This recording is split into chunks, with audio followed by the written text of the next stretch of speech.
জিলহজ মাসের 5 নাম্বার যে আমল সেটা হলো আমরা আমাদের নখ এবং চুল এগুলো যেন আমরা কখনো না কাটি। সহিহ মুসলিমের হাদিস 5012 নং হাদিস, এমনকি 5011 নং হাদিসের মধ্যেও একই কথা এসেছে। হযরতে উম্মে সালামা রাদিয়াল্লাহু তাআলা আনহা তিনি বলেন, ইদা দাখালা আশরু ওয়া ইনদাহু উদহিয়া, যখন জিলহজ মাসের প্রথম 10 দিন ঢুকে যায়, এরপর যদি কারো সামর্থ্য হয় যে সে নিয়ত করে যে আমি জিলহজের এই মাসের মধ্যে আমি কুরবানি করব, রাসূলুল্লাহ সাল্লাল্লাহু আলাইহি ওয়াসাল্লাম তিনি বলেছেন, ফালা ইয়াখুযান্না শারান ওয়ালা ইয়াকলিমান্না যুফরান।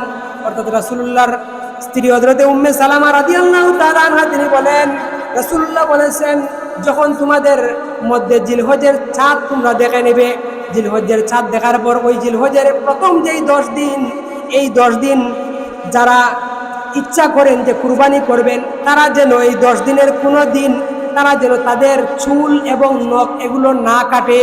সুবহানাল্লাহ। কোন কোন জিনিস? চুল এবং নখ।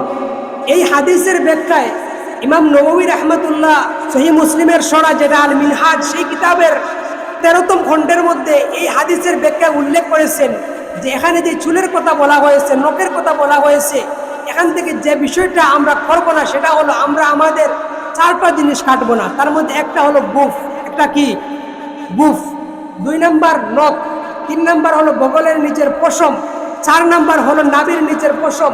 এগুলো যেন আমরা কোনো অবস্থায় না কাটি। তবে এখানে অনেকেই একটা ভুল কথা বলে ফেলেন যে এটা হচ্ছে সবার জন্য, না, এটা সবার জন্য নয়। এটা যারা কুরবানি দিবে, যাদের পক্ষ থেকে কুরবানি করা হবে, তারা এই কাজগুলো করবেন না।